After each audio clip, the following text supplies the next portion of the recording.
Boa noite, meus amigos! Estamos no ar com mais um Urbex News saindo do forno para vocês. Hoje o clima é de fé, isso mesmo, vamos falar de igrejas abandonadas. Você já pensou quanta riqueza tem nesses lugares construídos há centenas de anos que hoje estão desaparecendo, esquecidas por dezenas de anos? Então, se ajeita aí na cadeira, bem confortável, porque está começando mais um Mundo Urbex News. A fé, aquela que nos leva a acreditar no impossível, que nos transforma e nos faz enxergar mesmo quando não está lá, o desejo mais íntimo de transformação. A fé que nos move, que move montanhas, esse sentimento que toma conta, que invade e traz a paz. Paz, sim, mesmo no meio das ranhuras, das rachaduras, das ruínas, suas marcas feias para uns, belas para outros, continuam lá, contando a história de um tempo que passou. Mas será que tudo passa, que tudo passará? E onde ficam as memórias? Em baús, em emaranhados, em ferros retorcidos. Ah, a fé que move exploradores de todo o mundo em busca de resquícios de uma história do passado, presente e futuro. Ponto de contato entre suas épocas, aprisionadas por vestígios que serão desvendados por nossas curiosas lentes Urbex. Com a apresentação de Jaque Silva, comentários de Marcelo Liocchi e Alexandre Ribeiro, aparições surreais de Thiago MacGyver e interferências eletrônicas de Emerson Muselli, sejam bem-vindos ao Mundo Urbex de hoje. Igrejas abandonadas.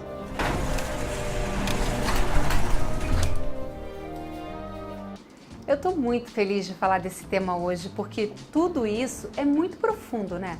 Não importa a sua religião, o importante é ter fé. Fé de que as coisas vão mudar, vão melhorar, que no final tudo vai dar certo. A gente precisa acreditar que muitas vezes tudo não passa de um teste para saber se você está preparado para passar para outra fase, né? E você aí, está preparado para vir comigo explorar esses templos abandonados pelo mundo? Mas não sem antes chamar o meu amigo de fé, meu irmão camarada de hoje. Fala aí, parceiro! E aí, Jaque, não precisa se preocupar, porque o que não falta são igrejas abandonadas. Geralmente, essas são as ruínas mais encontradas, porque contam a história do Brasil. E não deve ter muita gente querendo derrubar uma igreja, né? Porque vai que dá azar. Isso é verdade, Ale. Eu não toparia por dinheiro nenhum do mundo derrubar um lugar tão incrível desses. E não importa o tamanho, viu? Porque a fé está em todos os lugares. Mas já que é para começarmos, vamos logo com os pés no peito de quem está em casa? Que tal conhecer o lugar onde as pesquisas apontam que o padre José de Anchieta rezou a primeira missa no Brasil? Roda aí, meu bom pastor! Opa, quis dizer diretor. As ruínas da Ermida Santo do Guaimbê, na Serra do Guararu, Guarujá, em São Paulo, está num sítio arqueológico do século XVI. Construída em 1560 pelo padre José Adorno, era utilizada para os jesuítas catequizarem os indígenas. Lá, José de Anchieta escreveu o poema Milagre dos Anjos. A igreja também foi palco de acontecimentos marcantes para a história do Brasil. Ali desembarcou a armada de Martim Afonso de Souza, dando início ao povoamento da capitania de São Vicente. Também ocorreram grandes conflitos entre portugueses, tupiniquins e tamoios, interrompidos graças à intervenção dos jesuítas.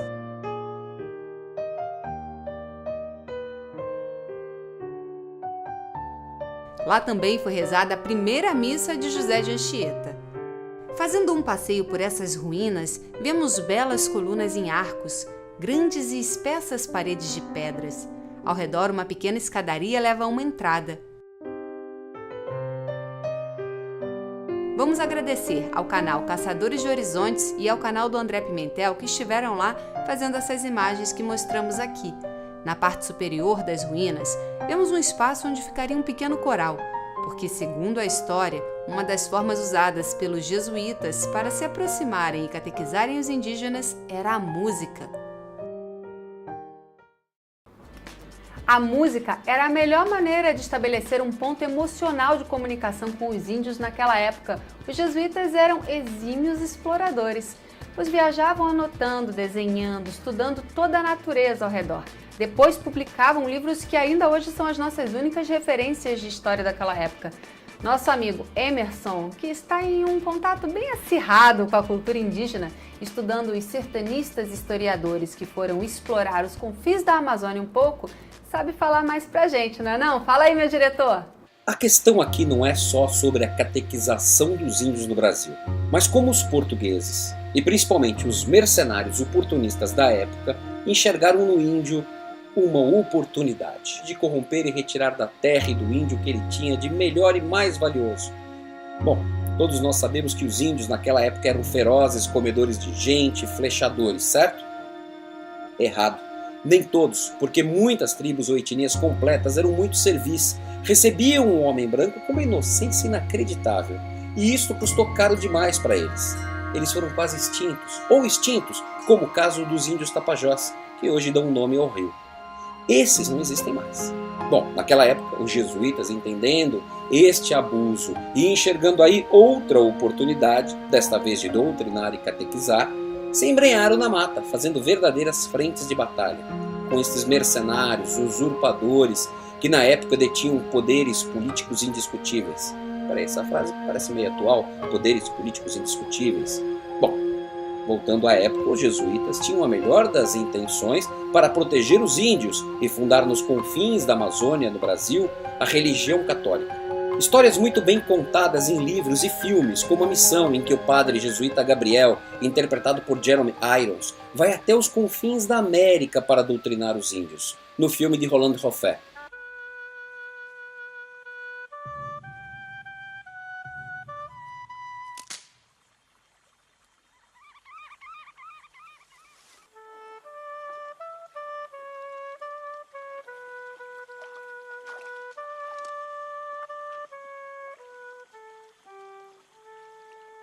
E, em Brincando nos Campos do Senhor, um casal de missionários tem a mesma missão, de se aproximar e catequizar os índios. Esse segundo de Ego Babenco. Mas não podemos deixar de citar os sertanistas, que, como o caso de Antônio Manuel Gonçalves Tocantins, do antigo Instituto Histórico e Geográfico do Rio de Janeiro, esteve embrenhado na mata para descobrir os segredos dos índios mundurucus. E este especialmente estou estudando muito em livros de 1870. E que hoje, se contamos histórias do passado, devemos muito a esse tipo de aventureiro. Principalmente os estrangeiros que também vieram ao Brasil e se aventuraram em casos que até já mostramos aqui, do Capitão Fawcett ou a Expedição Langsdorff. E por último os brasileiros, memoráveis como Vilas Boas, Randon, entre tantos outros. Os índios nunca deveriam ter sido colonizados, catequizados ou sofrido qualquer tipo de interferência política, social ou cultural. Isso ainda hoje, principalmente hoje, é motivo de muita discussão política e eles ainda se sentem muito ameaçados. Estão em guerra contra o Brasil. Isso mesmo, estão em guerra contra o Brasil. Dá uma olhada nesta foto, tirada em frente à esplanada em Brasília. Bom, a sabedoria da floresta e a capacidade de entendimento da vida que eles têm até hoje e lutam para manter é muito superior à nossa capacidade de entendimento. Quer saber de uma curiosidade? Você sabia que por volta de 1900 alguns mega empresários e políticos usavam o desafio de vencer a Amazônia para conquistar um símbolo de braveza e ser aclamado em seus países de destino? Isto, por exemplo, foi o caso de Roosevelt, que se elegeu presidente dos Estados Unidos depois de enfrentar uma expedição na Amazônia. Incrível, né? Olha essas imagens, essas fotos da época. Ele quase morreu por causa da floresta, adquirindo a malária. Bom, se isso foi símbolo de braveza naquela época, hoje é o maior símbolo de vergonha aqui no nosso Brasil. Vencer a floresta ou vencer os índios é indiscutivelmente uma grande burrice. Precisamos deles para aprender como viver e como sobreviver ao nosso futuro. Fica aí como mensagem. Valeu, meus queridos. Mundo Urbex. Bom, vamos voltar ao nosso tema de hoje, igrejas abandonadas. Muitas delas ficam nas áreas rurais. Era uma forma que os fazendeiros tinham de demonstrar a sua fé e também de oferecer aos seus funcionários um evento de domingo, né? É o caso da Igreja da Fazenda, o Cruzeiro dos Capuchinhos. Uma arquitetura incrível, construída no meio da Fazenda São João. É também conhecida como a Fazenda dos Ingleses, olha só. Localizada em Gália, São Paulo, a Fazenda dos Ingleses foi criada em 1924 por um grupo de investidores ingleses. Eles criaram uma companhia em Londres com o objetivo de implantar um empreendimento agrícola no Brasil, a Brasil Earned. Apesar de todas as atividades econômicas da fazenda, tudo girava em torno do café, de longe o negócio principal. Maior do que muitas cidades, a fazenda chegou a ter 3.000 moradores. Mas vamos ao que nos interessa: a igreja, o belo patrimônio histórico que está lá abandonado. Construída para a comunidade da época, hoje é um ponto quase que turístico que atrai a atenção de muita gente. A Igreja Católica da Fazenda foi uma das primeiras construções, erguida por volta de 1930. Era toda de tijolo vermelho aparente. E uma curiosidade, não tinha padre residente, apenas algumas senhoras que se reuniam para rezar o terço. Segundo relatos, só quando tinha alguma comemoração maior é que vinha um padre de Gália. E só conseguimos mostrar esse lugar incrível graças ao canal Bravo em algum lugar do passado, que esteve lá e registrou essa preciosidade. Hoje o lugar está abandonado, pedaços de madeira seguram o teto. Mas a fé continua lá no altar, todo bem cuidado e com imagens de santos e flores. Uma forma de mostrar que ainda há vida por aqui. Que linda essa última imagem, não é, Alê? É tão importante manter essas histórias vivas. É uma forma de fazer isso, é essa aí, deixando o altar prontinho para quem passar poder entrar, conhecer, né? Já que a fé é muito importante, seja ela qual for. Mas eu me pergunto, por que esses lugares importantes foram abandonados? Será que não tinha como eles serem preservados? O que vocês acham? Dê sua opinião pra gente aí nas redes sociais. Alê, você tá muito nervoso. Segura aí, meu Deus. Segura o Alê, porque quando ele começa é difícil segurar. Esse é um assunto muito polêmico, né? Porque no caso das igrejas, quem seria o responsável? O poder público? O dono da fazenda? Eu acho que em cada caso tem as suas causas, como diria minha mãe. Mas vamos deixar um pouco a polêmica de lado e falar do amor. O amor. Uma igreja que foi construída em homenagem à mulher amada. Olha só que história linda. A Igreja de Jesus Crucificado, também chamada de Capela Dona Ninha Arruda, fica no sítio Arvoredo, em Pacoti, Fortaleza, no Ceará. O templo foi erguido no início dos anos 40 pelo comendador Ananias Arruda, em homenagem à esposa Ana dos Santos Custódio Arruda. Ela faleceu em 19 de janeiro de 1941 e a capela foi inaugurada um ano depois, em 19 de janeiro de 1942, pelo arcebispo de Fortaleza, D. Antônio de Almeida Lutosa. Ana dos Santos faleceu com um infarto fulminante. Muito triste com a partida da amada, Ananias resolveu construir a igreja para que todos que passassem por lá soubessem do amor que ele sentia por ela. Réplica da capela que existia na casa onde viviam em Burité. Hoje o lugar infelizmente está abandonado. Virou moradia de animais e infestado de morcegos. Agradecemos ao canal Lenochá e Keke Produções que estiveram lá e fizeram essas imagens. Que história linda, né? Já pensou ter uma igreja erguida para demonstrar o seu amor? Se fazem mais homens como antigamente, não. Brincadeiras à parte, o que você acharia de ter um monumento construído na sua homenagem? Fala aí, dá sua opinião, que eu estou esperando a sua participação aqui comigo. Jaque! Eu sabia que hoje tinha esse tema de igrejas, daí eu vi no roteiro que você gostaria que fizesse uma homenagem para você. Daí eu resolvi fazer. Ai, meu Deus. Compartilhar minha tela. O que aqui. será que vem por aí? Eu tenho até medo de perguntar. Daí, foi. Mas Olha mostra aí, vai. Aqui é meu stage, ó, no after, e você aqui, ó, toda feliz, impressionada com a minha beleza angelical. Um renderzinho dá pra vocês verem melhor aqui. Olha só, e você, Jaque, é homenagem. Jaque, tudo na vida pra ver esse diabinho virar anjo. Mas eu quero te contar uma do Mac que ninguém sabe. A gente pode falar agora? Vocês não prestam, né? Ainda não, Alê. A gente está em horário restrito, com as crianças na sala. Vocês não pedem uma oportunidade de me trollar. Isso é amor. Mas vamos voltar ao tema de hoje, continuar descobrindo essas igrejas abandonadas? Nós mostramos muitas aqui no Brasil, mas elas existem pelo mundo todo. A causa não é somente brasileira, não. Então está na hora de dar um giro pelo mundo com os nossos amigos Urbex. A diferença é que lá eles não dizem onde estão, apenas contemplam a beleza desses lugares vazios, mas ainda cheios de energia. Olha esse lugar que o canal Bros of Becker encontrou. Olha só isso! A igreja ainda está com os móveis dentro. Se não fossem as paredes descascando, eu poderia até dizer que ainda está em funcionamento. Mas não, ela está abandonada. E foi abandonada até com um órgão dentro. Olha que maravilha! No altar, a cruz continua lá. Os Urbex se aventuram atrás do altar em busca de mais vestígios da fé. O confessionário está intacto. Parece até que parou no tempo. Uma imagem foi esquecida, deixada para trás. Mesmo destruído, o piano ainda resiste ali, mostrando que o lugar foi farto em celebrações. Do segundo andar, as imagens são ainda mais bonitas. Em respeito ao lugar, eles acendem uma vela e fazem os seus pedidos. Afinal, pode estar abandonada, mas continua sendo a casa de Deus. Que linda homenagem, meninos! Muito legal ver esses Urbex que entram, exploram, não mexem em nada e respeitam esses lugares. Por isso eles não dizem onde é, para que pessoas mal intencionadas não tenham acesso, né? Essa é uma boa estratégia, né, Ale? Pena que aí a gente não conhece a história desse lugar tão lindo. Pois é, Jaque, mas agora você vê que lá os móveis, as imagens, o confessionário, o órgão, tá tudo lá paradinho, bonitinho. Se fosse no Brasil, hein? Não ia sobrar nada. Isso aí, meu amigo. Eu também fico louca com isso.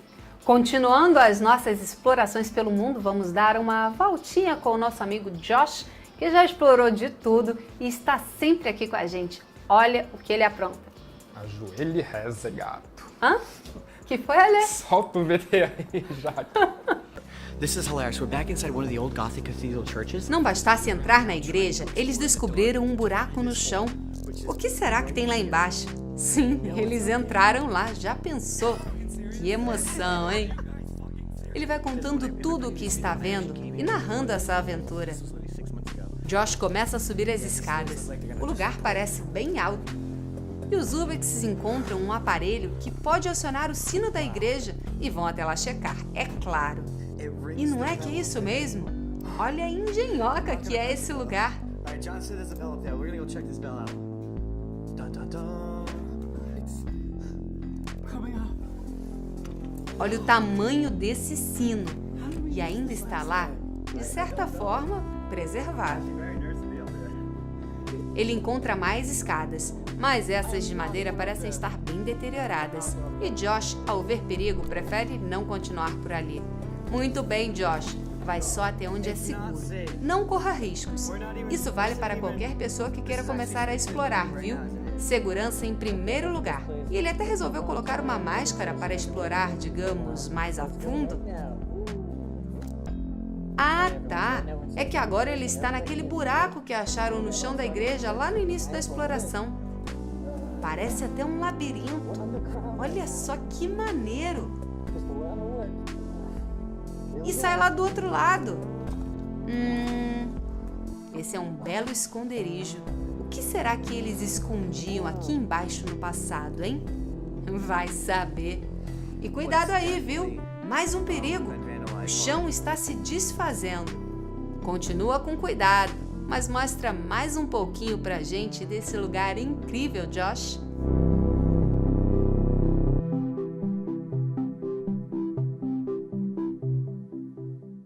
Que exploração incrível, Josh! Parabéns! Você está sempre achando uns lugares magníficos. E gostei de ver que está sempre se mantendo seguro, porque tem uns Urbex por aí bem loucos, como já mostramos aqui. Eu já sei onde você quer chegar. Você está quase fazendo uma delação premiada, não é? Eu não falei nada ainda, só insinuei, mas não disse nada. Ah, então delata logo, que é o Lioche, que é incontrolável. Quando sai para explorar, pronto, falei. Ah, que maldade! Só porque ele não tá aqui para se defender. Mas tem vídeo gravado da última exploração, não tem? Roda aí, diretor. Ei, calma aí, não é assim não, nem chegou, já tá delatando todo mundo, pode parar. Eu não faço nem ideia de quem você esteja falando, Ale. A nossa equipe só tem gente comportada. Ah, só gente comportada. Eu bem sei disso. Melhor mudar de assunto, né? Bom, mas falando das explorações e da nossa equipe, olha que maneira essa exploração. 3 urbex se juntaram para explorar uma igreja. Pra lá de legal. Dá só uma olhada. Olha aí os 3 reunidos. O Steve, o Josh e o Code se preparam para explorar uma escola católica abandonada desde 1975. As coisas parecem praticamente intocadas lá. Até uma máquina de refrigerante eles encontraram por lá. Aqui nossos urbex mostram os quartos com poucos móveis, mas ainda lá. Alguns equipamentos também foram deixados para trás, na cozinha principalmente. Já os banheiros estão bem destruídos. E não é que eles acham um lugar muito lindo, com vitrais antigos, um altar. Aqui parece uma pequena capela. Até imagens foram deixadas para trás. Nossa, mas que lugar lindo! Eles foram juntos, mas cada um fez a sua exploração. Afinal, isso vai muito do olhar de cada explorador. O mesmo lugar pode ser explorado de perspectivas bem diferentes. Adorei ver os 3 exploradores juntos. Eles são muito ativos e estão sempre com a gente aqui, assim como vocês. Ativos. É isso, urbes ativos é uma nova modalidade. Tá inventando aí, né? Não enche, Ale. Não tumultua que tá acabando o news. Ai, que saudade do Lioche. Pronto, falei. Vá. Você me ama. E não esquece que o nosso site tem novidade toda semana, tá? É só você clicar lá que fica por dentro do que a gente anda aprontando. Mas Jaque, você tá falando de lugares religiosos incríveis e abandonados. Não vai dar nenhum gostinho da nossa última exploração, não? Ha, olha só, eu perdi um amigo de spoilers, Lioque, e ganhei outro. Ai, meu santo pitaqueiro. Mas é verdade, a gente esteve lá num lugar incrível que está a nossa próxima temporada, olha, de tirar o fôlego. A gente foi ao convento São Boaventura. Eu vou dar só um gostinho para vocês, tá bom? Roda aí, meu diretor.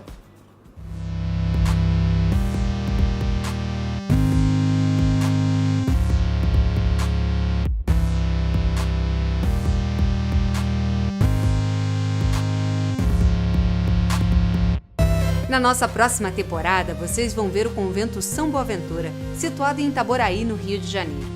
Envolvidas por um cenário natural de extrema beleza, as ruínas do convento estão onde, no século XVIII, ficava a antiga vila de Santo Antônio de Sá. E elas têm a mesma arquitetura do convento de Santo Antônio na cidade do Rio de Janeiro. De 1829 a 1840, uma epidemia dizimou a população da vila e causou o abandono do convento pelos franciscanos. Em 1922, as ruínas passaram aos beneditinos e depois a diferentes proprietários. Hoje está tombado pelo Instituto Estadual do Patrimônio Cultural no terreno do Complexo Petroquímico do Estado do Rio de Janeiro. Mas as suas ruínas continuam lá, contando, guardando tanta história. Mas é melhor eu parar por aqui, né? Porque vocês vão conhecer mesmo esse lugar na nossa próxima exploração. Então fica de olho porque ela já tá no forno e já vai sair, viu? Bom, como eu disse, foi só um gostinho do que vem por aí, até para fechar com chave de ouro, né, Ale? Tô curtindo a cadeira. É fofinha, do jeito que eu imaginava. Deixa ele te ouvir falando isso. Você sabe que ele é grande, hein? Brincadeiras à parte, eu adorei você aqui, Ale. Adoro meus meninos, todos vocês, até o Mac, que só me trola, né? Mas tudo bem. Bom, chegamos ao final de mais um Mundo Urbex News. Na semana que vem tem mais e eu espero vocês aqui às 8 da noite. Não esquece de curtir, comentar, compartilhar os nossos news e as nossas explorações. Combinado? Até semana que vem. Beijo!